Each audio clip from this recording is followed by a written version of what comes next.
ako, natatakot ako. Dasal na lang tayo bago matulog ngayon. O anak, hindi ka pa ba matutulog? Natapos ko lang po yung assignment ko sa post-it po. Lobat po kasi ako eh. Dito na lang po ako sa may saksakan na natulog. Napakasipag naman mag-aaral ng apo ko. Gusto ko po makapagtapos ng pag-aaral eh. Para makaahon po tayo sa hirap. Balang araw. Mama. Hindi ka nga rito, anak. Ako eh, papayakin mo eh. Wala naman si Mami eh. Alam mo na, naninier mo lang si Mami. Pero, alam mo, proud na proud ako sa'yo.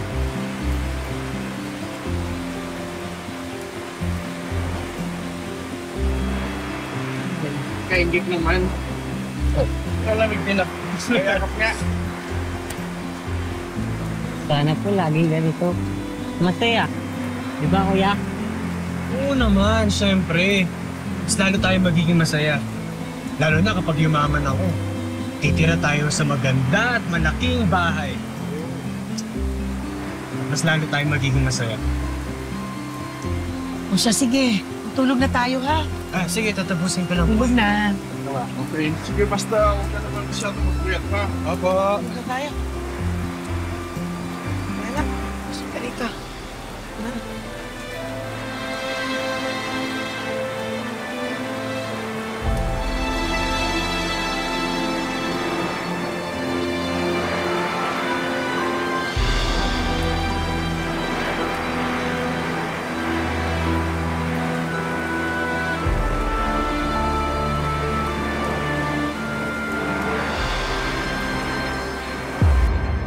Paano mo kinakaya yung napakabigat na pagsubok na ito?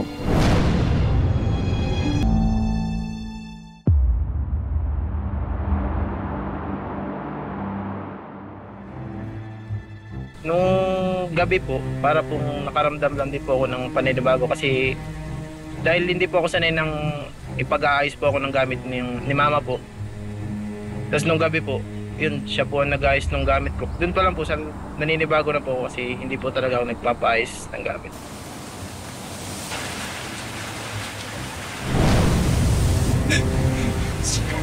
Mami! Pa!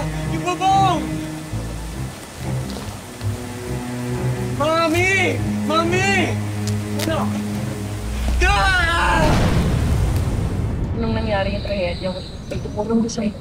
Pero naman po, nung nangyari po yung trahedya, nung talagang pagbagsak, una ko pong ginawa nun, inila ko po nun si Lolo.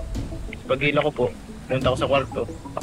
Tapos nung hindi po sila sumasagot, humingi na po akong tulong. Pumunta po ako dun sa kaibigan po ni Mama. Tapos yun, sunod-sunod na po yung dumating na tulong. Tita! Tita! Tita! Oh, Nikolay! Tita, tulong! Ano ginagawa mo sa labas? Bumabagyo!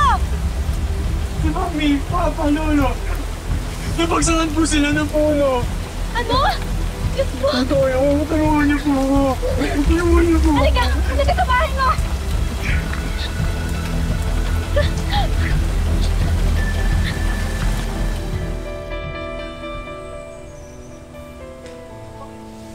Wala ko talaga, hindi talaga makakaligtas. Nung pagkarating ko po akong kaunahan, marami na pong sumunod-sunod na bumalik kayo, magtawag kayo ng... Yung mga kapitbahay ko po nagtawag ng mga kapwa nila lalaki, tas umano ng paverso. Paverso po talaga ang kailangan at sobrang dagan na dagan ng puno. Siguro kung titimbangin ho, 1 tonelada ho ang bigat sa sobrang laki po. No! No! Alis! Tulong! Tulong! Tulong! Papa! Mami! Mami, Lolo! Tulong! Tulong!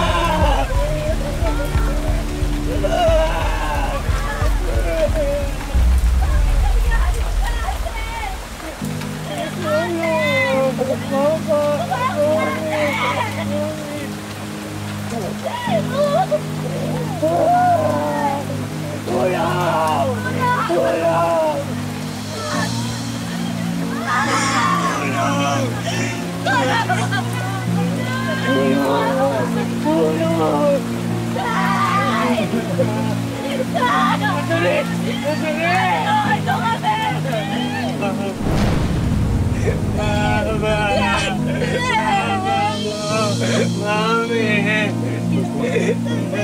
Mami!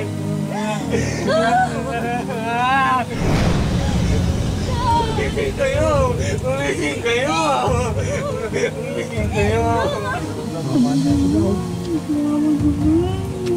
Mami! Papa!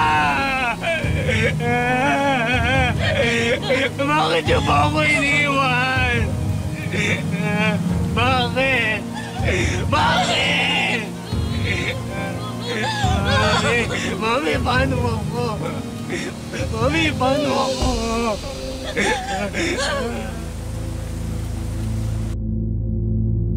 Mula nang mangyari ang trahedya, hindi pa raw bumabalik si Nicole sa kanilang dating tirahan. Mabigat daw sa kanyang kalooban. Kaya niyang yumapak muli sa lugar kung saan namatay ang kanyang mga mahal sa buhay. Sana naman lang nasalba ko yung 2 bata kahit papaano. Pero wala din po talaga. Kahit anong sisis ko sa sarili ko, sabihin man nilang hindi ka kasalanan talaga. Hindi ko maiwasan.